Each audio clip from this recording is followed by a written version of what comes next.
The VCT Americas Stage 2 playoffs has begun, with many teams fighting for that last spot that is available for champions. With those first 3 champ spots confirmed to be Sentinels, G2, and MIBR, it has been a very exciting and very tense weekend for a lot of different fan bases. So it's time to look back at all the matches that we've had so far and talk about the implications going forward. So this is the board we have today. We have all 8 matches that have happened so far. We will be starting with talking about the first day of playoffs. The Thursday, we have C9 versus Leviatan. And I'm just going to say, this is probably one of the most insane games that the VCT Americas have ever had. Just an absolute bonkers back and forth game where C9 did end up coming out on top. But while this game did go to map 3, almost every single half of this entire match was a lopsided dominant performance by one team. Some insane comebacks and momentum swings in this game that ends up with C9 not choking their first playoff match for the first time since, I want to say, 2022. Looking at map 1, we have Corrode, this one being C9's pick, and at first it looked like they had made the wrong choice because Leviatan went up 8-4 at the half. They won that pistol, they didn't allow C9 to get more than 2 rounds in a row, that being at the end of the half. But then C9 started to show why they picked this map with a very dominant defense side, winning a total of 9 rounds in a row from the end of the first half into the second half. Leviatan not able to break through until round 20, where they get 2, but C9 just had all the momentum at that point and they win at round 23. Sato leading the way in kills for his team as he has done all stage 2. He had 21, he was +3. And for C9 we had Net and Mitch contributing the same amount with 17, but then Oxy top fragging with 18 total. Then we go on to Haven, this one being even more insane because we had C9 almost win this match in map 2 by going up 10-2 at the half. Leviatan only winning rounds 3 and rounds 10, so only stealing that bonus and then getting 1 round win on round 10. So just an insane attack half from C9, who have looked very good on that attack side of Haven. However, their defense side is where problems have started for them, so Leviatan start to pick up momentum very quickly in that second half. But hey, C9 are only 3 away from not choking in playoffs, but Leviatan just kept going. They didn't allow C9 to win a single round in that second half, winning 11 rounds in a row to end this one. Sato being that main difference maker with 30 kills, he was +15. Okeanos contributing with 20 as well. Whereas on C9, we had some performances that were looking good in the first half, such as Oxy with 18 kills, but he ends up going even with 18 deaths as well. Net leading the way in rating with 1.02. Moving on to Lotus, we have an actual competitive half here in the first half. The second half would not go the same, as you can see. C9 starts strong, but Leviatan tied at 2. C9 win another 3 in a row from left to take the lead. They would end the half with a 7-5 lead, so not too much of a gap there. However, Leviatan would then win the first 4 rounds of the second half, setting up the choke for C9. Choke 9 coming back in full swing,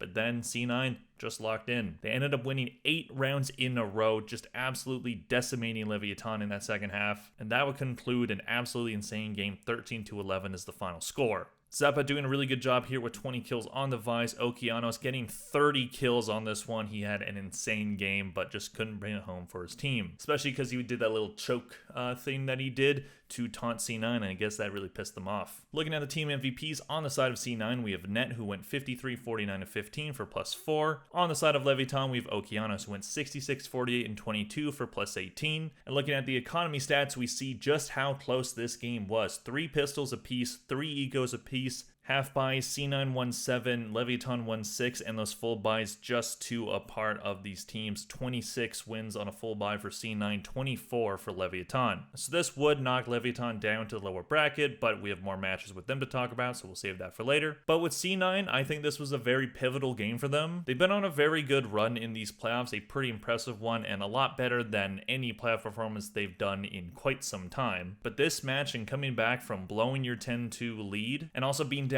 11-5 on map 3 at one point. This was an incredibly important game for their mental, showing these players that they can push through in these very tough situations. But we'll talk about how the rest of the playoff bracket has gone for them so far later. Moving on, we have the second match of the Thursday, definitely not as exciting. We have G2 versus 100 Thieves. This one being a pretty swift and quick 2-0 victory on the side of G2. Not a surprising win from G2 here, they are the much better team from 100 Thieves, but 100 Thieves with some some life in stage 2, but looking kind of mediocre by the end of the group stage. This was a very tough matchup for them, and they just couldn't get it done. Honestly, not really much to say about each map. Map 1 was Sunset 13-4 was the final score in favor of G2. G2 doing really good on this map with their composition. They just decimated 100 Thieves in that first half. 10-2 would be the score at the half. G2 then win the pistol. 100 Thieves win 2, but it's over around 17 very quick. Jogamo top fragging with 18, he was +7, and EU top fragging for 100 Thieves with 14. And map 2 would be a very similar story, this time being 13-5. Not a 9-2 half for G2 though, so 100 Thieves doing better there. 9-3 was the half this time, so huge improvement there. 100 Thieves would win that first pistol, but then a quick 6 rounds in a row from G2 would put them very much in the lead. 100 Thieves getting some rounds at the end of the half, but doesn't really matter too much. Then G2 get to match point around 15. 100 Thieves stay alive for 2 rounds, but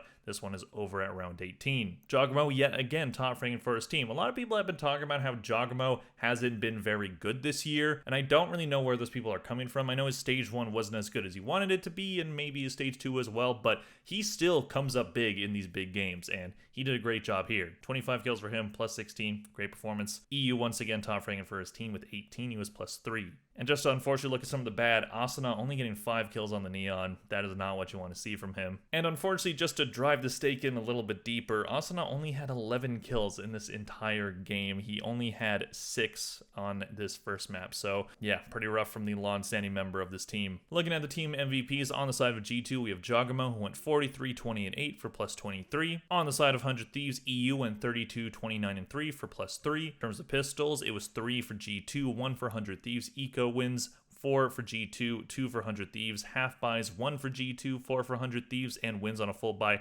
20 for G2, only 3 for 100 Thieves, so that's pretty rough. So G2 start their playoff bracket in a very stable way. Baby Bay was also performing very well. This team is on a mission to be the first America's three-peat champion, and starting their playoff bracket like this is pretty impressive. And for 100 Thieves, they did not look good in this one. They do have some matches later, so we'll save talking about them more in depth for those ones. Moving on, we have the second day of matches continuing in the upper bracket. We have Sentinels versus C9, and to C9's credit, they would perform really well in this match. They just couldn't put it home, hoping that they would take some of the momentum from that big win over Leviatan over to this one, and they would be able to do that. Sentinels are just a very good team. Each map being a pretty close affair, C9 staying in this one as long as they possibly could. Again, just couldn't get it over that finish line. Looking at map 1, we have Corrode, this one being Sentinels map pick. 13-10 the final score. Sentinels starting off strong by winning those first 5 rounds in a row, but C9 showing some of that composure they showed against Leviatan by winning 5 of their own. So the game's now tied, and Sentinels get 2 rounds in a row to make it a 7-5 half, but then C9 win the first 2 rounds of the second half. Sentinels steal 1, another 2 for C9, so it's now 9-8. C9 are in the lead on Sentinels map pick, but Sentinels would do a very good job and win the next 3 rounds in a row. C9 would win round 21, but Sentinels would stay in control for the most part and win rounds 22 and 23. Zekin leading the way for his team with 23 kills on the Neon, +8 for him. And for C9, we have Mitch, who has had a really good playoff so far, 18 kills for him, he was +4. Moving on, we have Icebox, this one being C9's pick, and they would win this one 13-9. Definitely doing a really good job here, very strong defense half for them. C9 would win that pistol to give them that early advantage, but then Sentinels would take the lead eventually. But C9 would keep it close enough to have an even scoreline of 6 apiece at the half. But C9 would win that second pistol, yet again putting them in a good economy advantage early on. And while Sentinels would get a few rounds, C9 would stay in the driver's seat and end up getting this one done at round 22. Celsius with 17 kills on the Killjoy, he was +2. Mitch yet again leading the way for his team with 18 kills, he was tied with Zeppa. And moving on, we have Lotus, a map that has been very good for Sentinels, but C9 have had some pretty big wins on this map as well. And it ended up being a pretty close affair. It didn't look like it was going to be that at first, because while C9 would win the first 2 rounds of the match, Sentinels would then go on a 7-round winning streak to take a commanding lead.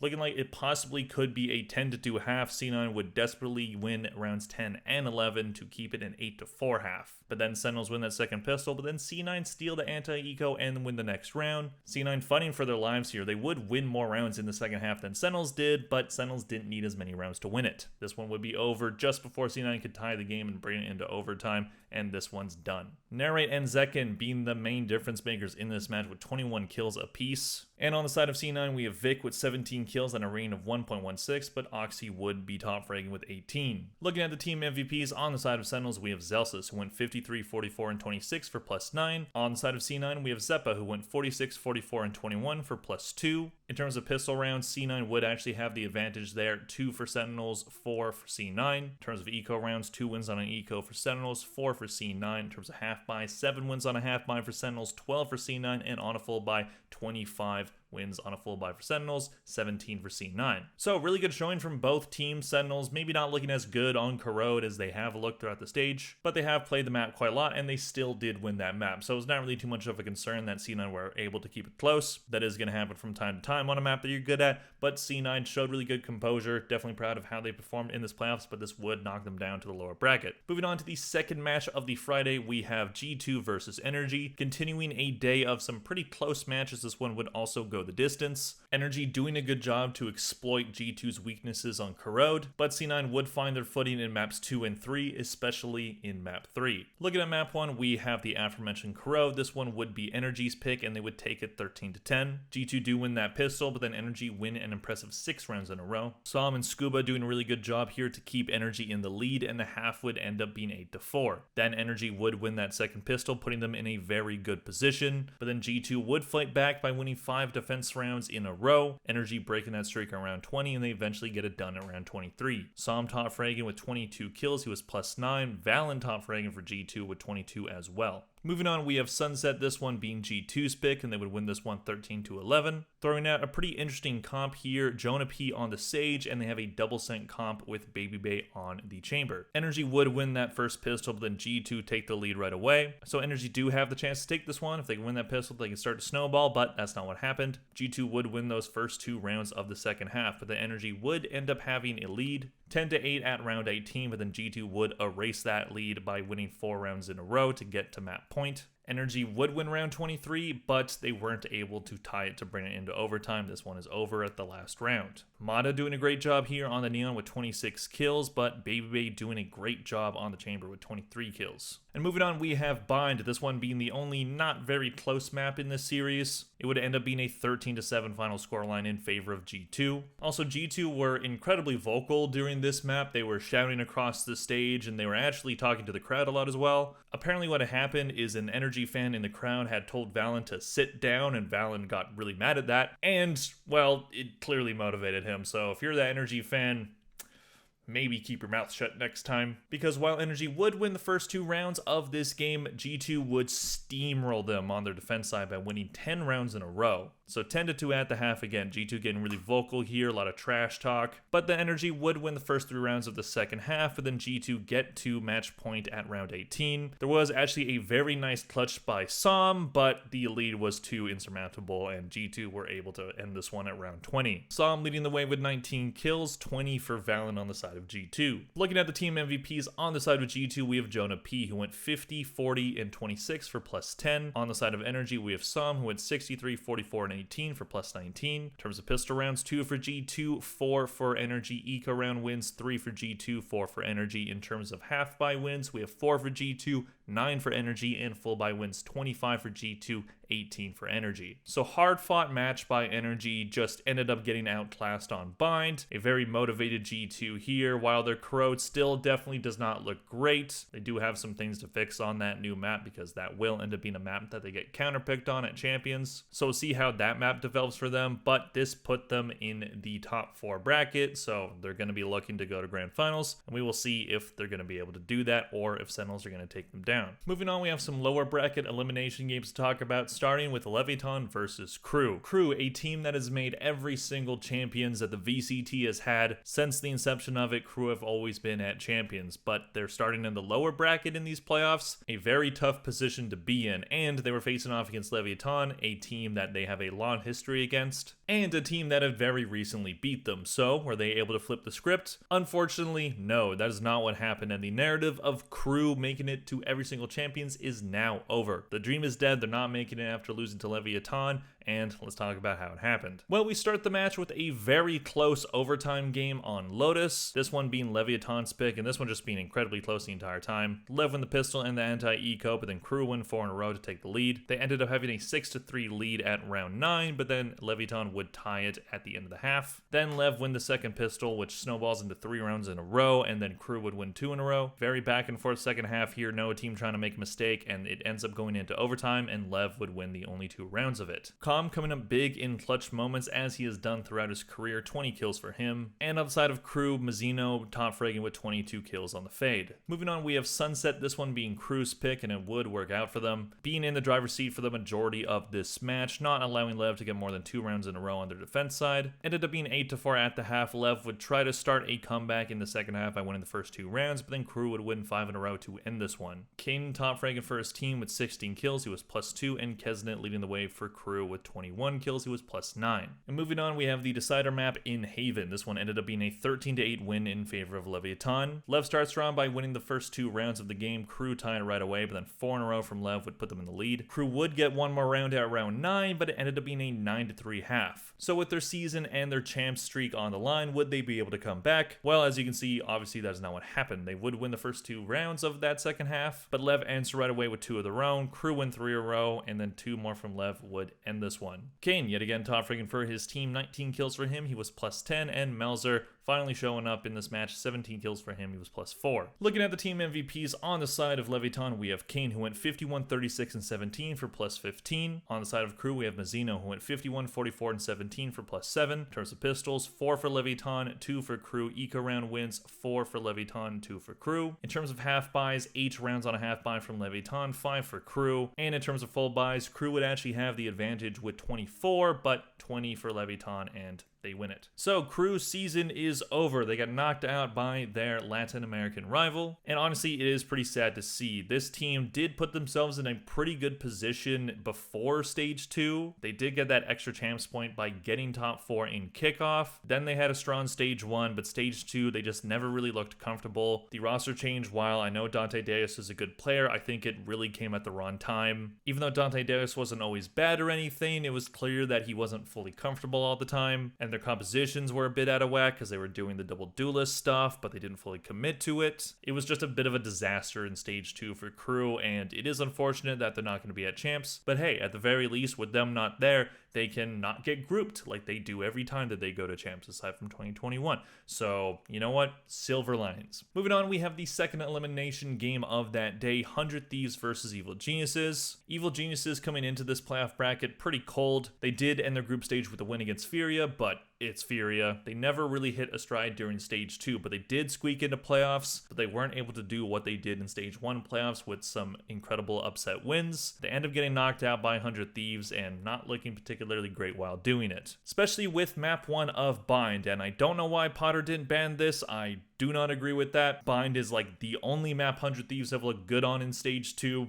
Don't know why you wouldn't ban that, but okay, go ahead, ban Sunset for some reason, but they played Bind, and yeah, didn't go well for them. 100 Thieves start strong by winning those first 3 rounds. EG answered right away with 2, but then another 4 in a row. It ends up being a 9-3 half for 100 Thieves. Really not looking good for EG here. 100 Thieves win the first 2 rounds of the second half. EG get 1, 2 more in a row from 100 Thieves. This one's done. Asanov finally looking alive in this playoff bracket. 20 kills for him, he was +15. And looking at EG, we had Ye and Nature top frag with 11 kills apiece, so not exactly great. Looking at map 2, we have Corrode, this one being Evil Genius's pick, and hey, they would almost win this one. It would go into overtime and ended up being a 14-12 win for 100 Thieves. EG, to their credit, have actually looked pretty good on the new map here, but 100 Thieves would just end up getting it done. And they had a comeback. EG were in control on their attack half, not allowing 100 Thieves to win more than 1 round in a row. 8-4 would end up being that score at the half, but then 100 Thieves start their own comeback. They win the first 3 rounds in a row, and EG yet again looking a bit bad on defense, just really not finding their way on that side of the map here, and 100 Thieves were able to make the comeback. EG would get just enough to get to map point, but then 100 Thieves would tie it, and then overtime happens, and it's over quick. EU top fragging for his team with 26 kills, he was +10, and on the side of EG, Icy did actually look pretty good with 22 kills on the Neon. Looking at the team MVPs on the side of 100 Thieves, we have Cryocells, who went 39, 25, and 9 for plus 14. On the side of G2, we have Icy, who went 32, 34, and 8 for minus 2. In terms of pistol rounds, 4 for 100 Thieves, 0 for EG. In terms of eco round wins, 4 for 100 Thieves, 1 for EG. Half buys, 6 wins on a half buy for 100 Thieves, 0 for EG. And on full buys, 16 for 100 Thieves, 12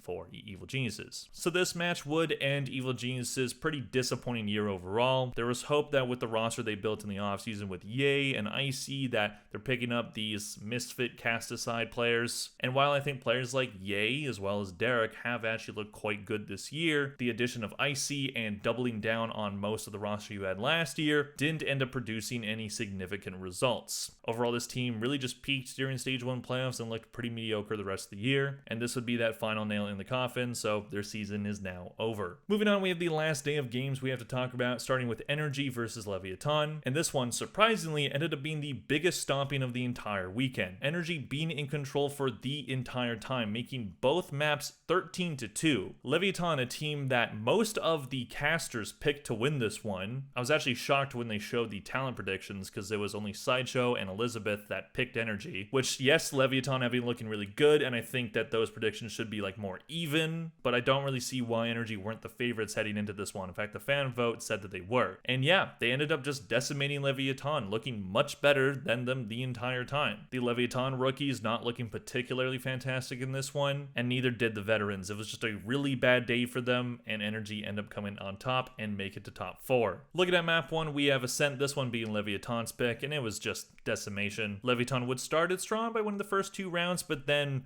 13 rounds in a row, this one's over, not much more to say about it, honestly. Brock top fragging with 16, he was plus 9 for his team, and 12 kills for Okeanos. At least he didn't look terrible. And then we have Icebox, and same exact story. Energy this time starting it strong, not letting Leviatan win the pistol. But yet again, it would be 10-2 at the half, and then 3 in a row for Energy at the start of the attack side. And yeah, they went in on their map pick. Brock doing a great job in this match overall. 17 kills for him. He was plus 11, and no one on Leviatan breaking more than 8 kills. 3 players with that stat line in Kane, Com, and Okeanos. Looking at the team MVPs on the side of Energy, we have Brock, who went 33, 13, and 14 for plus 20, one of his biggest games as a member of Energy. And for Leviatan, we have Okeanos, who went 20, 28, and 7 for minus 8. In terms of pistols, 3 wins on a pistol for Energy, 1 for Leviatan. Eco rounds, 3 for Energy, 1 for Leviatan. In terms of half buys, 4 wins on a half buy for Energy, 1 for Leviatan. And in terms of full buys, 19 for Energy, 2 for Leviatan. So this would be a pretty unceremonious end to Leviatan's season. This was a team that had to make top 2 to be able to make it to champions. And while they looked pretty strong at some points during this stage, they just looked terrible here. Sato having his worst game as a member of Leviatan, coming at the worst time possible. But hey, it's a team with 2 pretty young but very talented rookies. I didn't really expect them to make it to champs anyway, because any team getting top 2 over G2 or Sentinels just sounds kind of crazy to me. But Leviatan were able to put together some really good games during stage 2, and they did look good against crew. So it is unfortunate, but you can take it as a learning experience for some of these players. Moving on, we have our last game we have to talk about, C9 versus 100 Thieves. This one would also be a 2-0 victory, but this one would be a bit closer at least. C9 starting strong by winning map 1, then map 2 would go into overtime, but 100 Thieves just not able to keep their season alive. It just seems like anytime this team doesn't play bind, they fall apart, and that is exactly what happened here. Looking at map 1, we have Haven, this one being 100 Thieves pick, and it would end up being a 13-9 win in favor of C9. C9 win the first 3 rounds in a row, then they go back and forth. Ends up being 8-4 at the half, and then 100 Thieves tie the game by winning 4 in a row. However, C9 would answer right away with 4 of their own, and this one would be over at round 22. Oxy top fragging for his team with 19 kills, he was plus 5. EU with 20, he was plus 5 as well. And looking at map 2, we have Icebox, this one being 14-12 win in favor of C9 on their map pick. An incredibly close affair here, with 100 Thieves getting an 8-4 lead at the half. Then they win that second pistol, so it's 10-4, but then C9 start to make the comeback. I'm genuinely shocked at the composure that C9